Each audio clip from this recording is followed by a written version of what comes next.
ఈరోజు మనం అనపగింజలతో ఒత్తుడు బేడల పులుసు ఎలా తయారు చేయాలో తెలుసుకుందాం.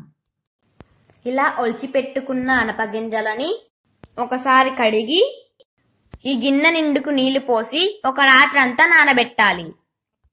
మరుసటి రోజు ఉదయం మళ్ళీ ఒకసారి కడిగి మళ్ళీ నీళ్లు పట్టి పొట్టుపోయే విధంగా గింజలన్నిటినీ ఇలా ఒత్తుకోవాలి. ఈ గింజలన్నిటినీ ఇలా నీళ్ళల్లోనే అత్తుకోవాలి.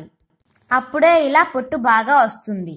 అన్నీ ఒత్తుకున్న తర్వాత ఇలా పొట్టుని గింజల్ని వేరు చేసుకోవాలి. వీటిని ఎండపెడితే 1 సంవత్సరం పాటు నిలువ ఉంటాయి. ఇప్పుడు ఒక పాన్ లో 3 టేబుల్ స్పూన్ల ఆయిల్ వేసుకోవాలి. ఇప్పుడు 1 టీ స్పూన్ సాజీరా, ఇప్పుడు 2 లవంగాలు, ఇప్పుడు ఒక మీడియం సైజ్ లో ఉన్న యాలుక, ఒక చిన్న ముక్క దాల్చిన చెక్క, ఇప్పుడు 2 సన్నగా తరిగి పెట్టుకున్న పచ్చిమిర్చి, ఇప్పుడు 1/2 కప్ ఆనియన్ పేస్ట్ వేసుకొని నూనె పైకి తేలే అంతవరకు వేయించుకోవాలి. ఇప్పుడు 1 టేబుల్ స్పూన్ దాకా అల్లం వెల్లుల్లి పేస్ట్ వేసుకోవాలి. ఇప్పుడు అంతా మిక్స్ అయ్యేటట్టు ఒకసారి కలుపుకోవాలి. పచ్చివాసన పోయేంత వరకు వేయించుకోవాలి.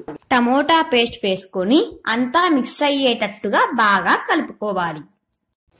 ఇప్పుడు 2 మినిట్స్ దాకా లో ఫ్లేమ్ లో ఉంచి మూత పెట్టుకోవాలి. ఒకసారి మూత తీసి ఇప్పుడు 2 టేబుల్ స్పూన్స్ ధనియాల పొడి, 2 టేబుల్ స్పూన్స్ కారం, తగినంత ఉప్పు, 1 టీ స్పూన్ పసుపు వేసి అంతా బాగా మిక్స్ అయ్యేటట్టుగా కలుపుకోవాలి.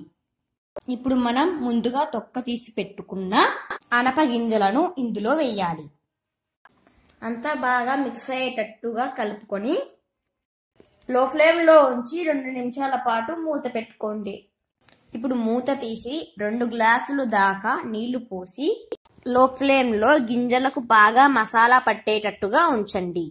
ఇప్పుడు సన్నగా తరిగి పెట్టుకున్న కొత్తిమీరను దానిపైన వేయాలి. అంతే అండి, టేస్టీ టేస్టీ అనపగింజల బేడల పులుసు రెడీ.